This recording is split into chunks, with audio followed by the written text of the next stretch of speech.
name is Ellie Frymire, and I'm here to talk to you today about my thesis topic, Me Too. Specifically, an exploration of tweets using cluster analysis. So I'm going to take you back to January of 2017, when something really awful happened in the United States. You probably heard about it. We got a new president. If you haven't heard about it, don't look it up.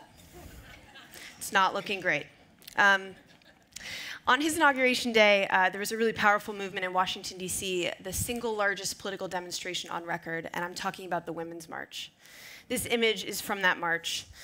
And although we can, feel the anger and see the words on the signs and count the number of protesters, it's hard to understand personal experiences in this format.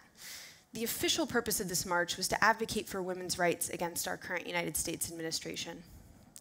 But what are these stories that they're talking about, and who are these people? I wanted to know more. Cut to October of the same year, and a famous actress named Alyssa Milano tweeted this image of the Me Too idea from a woman named Tarana Burke.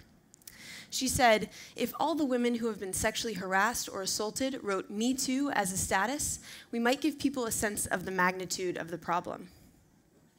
And here's this idea of magnitude. Yes, thousands of people replied, responded, and retweeted her initial tweet, and millions more used the hashtag #MeToo. But who are these people? What are their stories? I wanted to know, what are people really saying when they use the hashtag #MeToo? And before I talk to you about how I tried to answer this question, I want to introduce you to my fabulous best friends. Look at that.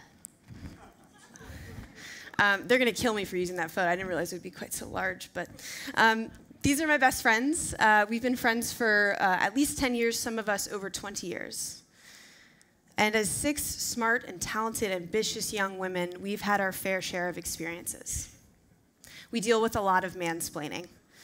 One of us almost lost a job for speaking out against sexism. More than one of us has been stalked. And more than one of us has been sexually harassed. We are not the exception to the rule. We are just a few of the faces of the Me Too movement. And because I know our stories, their stories, so intimately, I understand that these experiences are real and lasting for that person. That a Me Too tweet sticks with you forever. So I wanted to know more about these tweets. And I went straight to the source. Using a Python library, I scraped nearly 1.4 million tweets from the advanced search page the 6-month period after Alyssa Milano's first tweet. And the beauty of a digitally native social movement is that all of the data is there. The tweets from the most popular celebrities to those with very few followers. 1.4 million tweets. That's a lot. So to start, I just created a timeline to see what I was working with.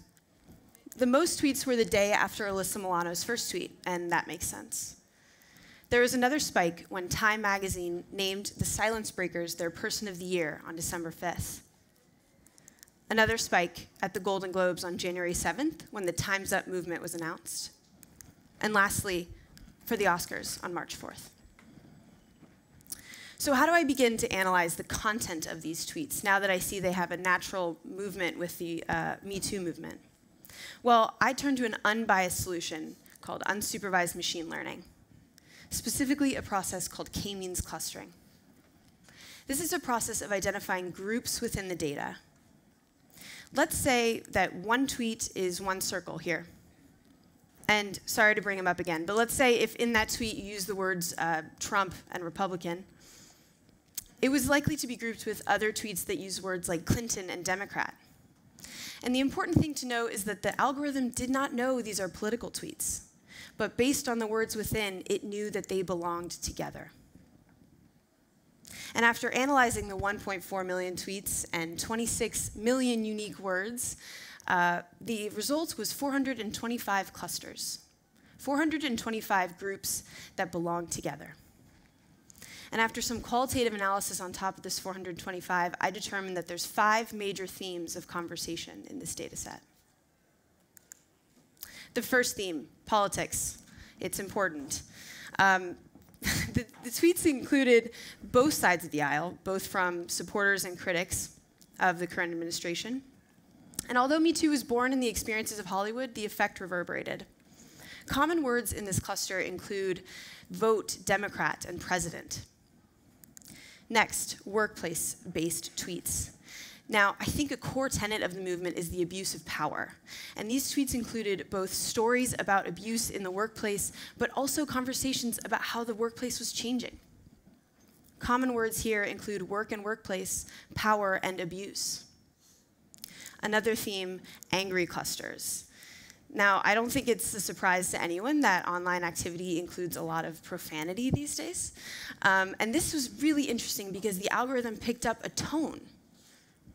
This was anger from both supporters and critics. Common words were the F word, Twitter, and disgusting. And it's funny because I'm smiling because they were making fun of me for saying the F word. I'm not just saying the F word, but maybe that's an American thing. My mom would kill me, so I can't. The next theme are conversation-based clusters. And these were really exciting for me. This movement has encouraged conversation and inspired stories and ignited change. Top words in these clusters include conversation, story, and help. Lastly, uplifting clusters. These were commending the brave men and women for coming forward and sharing their stories and thanking them. Common words here include conversation, together, and voices. So maybe you are surprised by this, or maybe you anticipated this result. Maybe you've had political conversations as a result of the Me Too movement. Maybe you've experienced your own workplace changing its norms. Maybe you've been angry over a story you've heard or had a conversation about what happened to you for the first time, or just felt inspired by everything that was going on.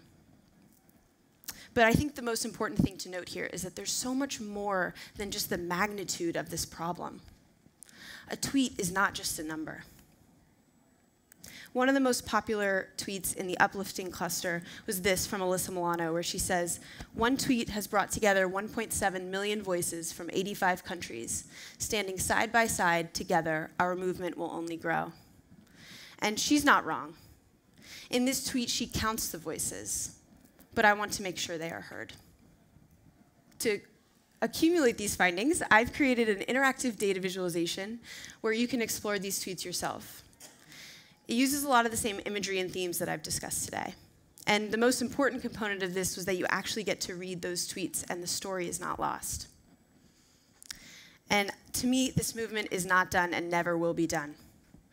Not only is the Me Too movement continuing to grow and expand with new allegations and stories, but our ability to understand digitally native social movements is growing every day. I will continue to not only understand the pulse of our changing environment, but to communicate it beautifully. Thank you.